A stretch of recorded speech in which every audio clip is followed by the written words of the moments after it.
about what's going to happen for the next session and the following sessions. Well, let's go ahead and try to find out in this video.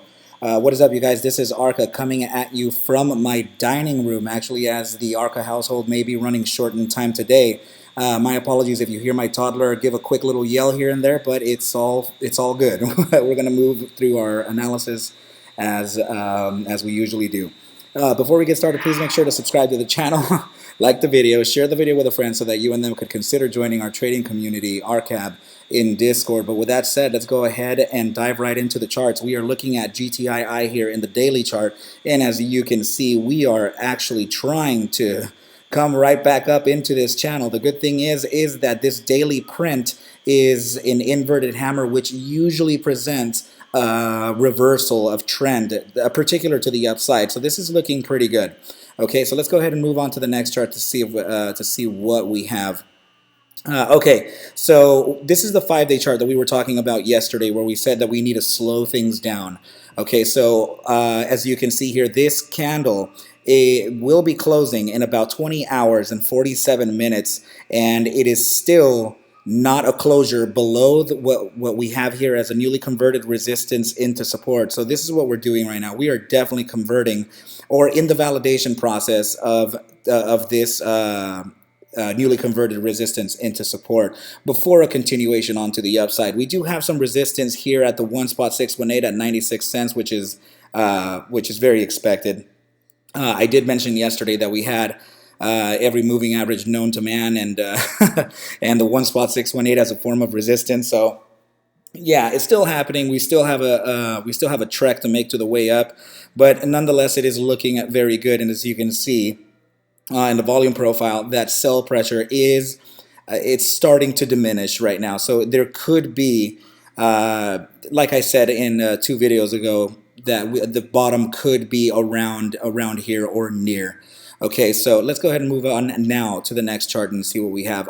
Sorry, one more thing down here. You can see this purple line. This is actually the 200-day simple moving average, which has direct confluence with the bottom of our support range, which could also work as a very important form of support before continuing on to the upside. But since we're not failing this area down here, this tells you that we are at a key support.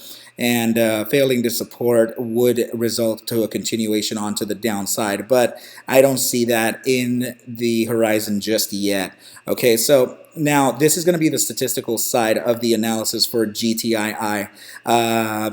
New listeners, new viewers, what you're looking at here is volatility represented by this indicator BBWP. Now, volatility is direction neutral. What we do in order to gauge a bias for direction is we pair it with a stochastic momentum indicator. In this case, we are using stochastic momentum, which is proprietary to TradingView software, which actually you can join and trade like me. The link is in the description below for you to consider making an account with TradingView. But yeah, so I have actually ran a back test of volatility versus momentum profile by hand throughout the entire trading history of GTii asset, particular to the 3-day chart.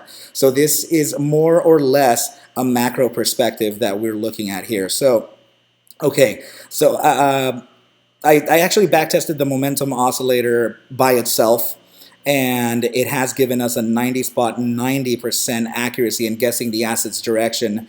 Which is out of 11 total iterations, 10 were guessed correctly to the upside. So this is, it's not perfect, but it's very good to consider, right? So now, particular to the volatility versus momentum backtest, out of the total 11 iterations, we actually got 7 correctly guessed towards the upside, which gives us an averaged upside accuracy of 68.63% with an averaged upside thrust of a massive 3,202%. over the span of just over a month. And the reason why I'm saying this is because upon this criteria being met, we can then apply that statistical metric so that we can make our ascent.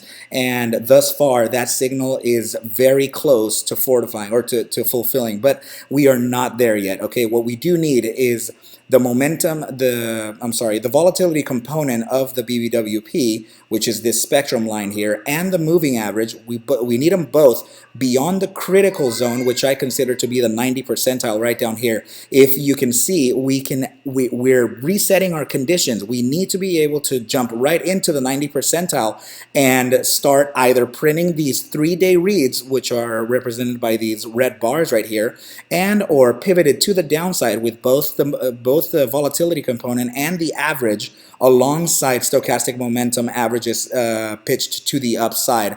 Upon that criteria being met, we can actually make that upside projected target of 3,000%.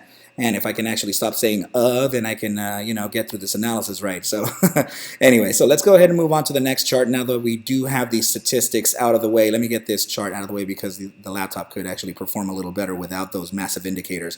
Okay, so this is going to be the RSI for the 12-hour time frame. So this diagram you see here is actually representing divergences, which is usually the opposition of price action versus an indicator like an RSI or a momentum-based indicator.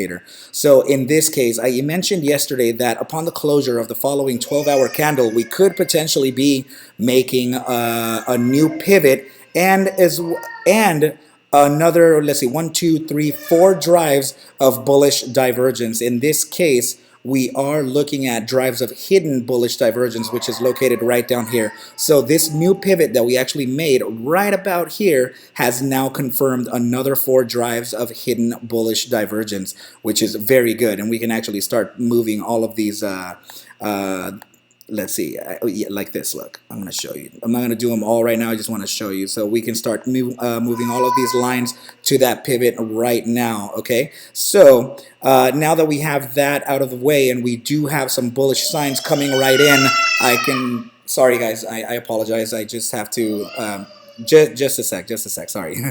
Okay, so now that we do have these bullish divergences in play, we can actually look at multi-pane so that we can see what could happen for the next session. Again, you guys, I apologize. We're actually running a little short in time here, and I am in the dining room, and my toddler is a little shaky.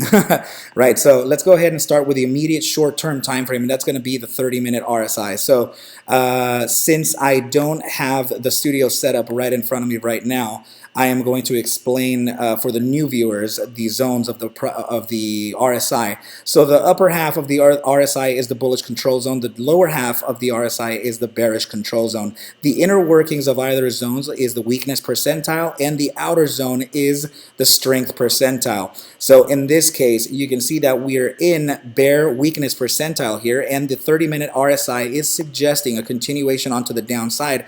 I am a little optimistic on this because, as you can see, we are using the moving average, which is represented by this pink line, where the RSI signal is using the moving average as a form of support. So there is a potential to where we could use this one more time as support before a continuation onto the to the upside. Please remember that that's a micro time frame, so those time frames don't usually materialize the way we want them to. The bi-hourly is giving us a little bit of a neutral direction, but it does have a slight pivot towards the upside. What we do have to note here is that we're definitely within the bear, within the grips of the bear strength percentile. Okay, so we definitely need to recover out of here, and if we can recover into the shallow areas of the bear strength percentile, then we would gravitationally pull right back into the bear weakness percentile, which could be good. Okay, now the 6-hour RSI is suggesting a slight downside, but this is very much a neutral bias as well, so we can't give that too much credit. Now, the daily time frame is suggesting also a slight upside. We're getting a hint from the moving average for a continuation onto the downside, but since we're in the very, very shallow areas of the oversold percentile, the likelihood of us jumping into bear strength, the likelihood is great. Okay, so there is no real bias for direction here in the RSI. So what we can do as well is look at these indicators here. These are actually the ARC-Series Crypstex indicators. So Crypstex has partnered with me, or endorsed me, if you will, because they believe in my strategy. They believe how I trade. They see promise within my ability. So I've been graced with with these indicators that are very intricate and very interesting. So this particular indicator here, ARC Armor, is comprised of several exponential moving averages that are algorithmically placed within the chart so that we can be able to gauge a wave of direction, and in that wave of direction, we start to get long and short signals. For example, here we get a short signal, it goes down. We get a long signal here, it goes up. We get a short, it goes down. So the reason why I'm pointing this out now is because we are still within the short signal here. Now, these indicators are used primarily in a scalping situation or more of a day trade situation or momentum trade. I am, however, forward testing this. I am on the 12-hour time frame because I usually trade larger time frames, but I am forward testing this, and thus far it is giving us a good suggestion. Down here you can see the enhanced MACD, which is also part of the ARC series. This is the ARC enhanced MACD, and as you can see, the bear signal has still flashed, and we are still within that suggestion. Okay, so just a couple of tools that we can use for our advantage. Please know that I'm not a financial advisor. Take whatever I do show and iterate within these videos as a form of entertainment.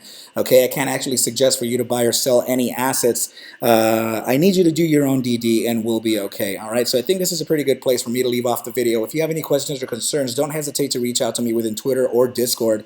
I'll make sure to leave those links in the description below. But with that said, I think this is, yeah, that's all I have to say. I wish you well, I wish you a great night, and I will catch you at the bell mañana. Adios.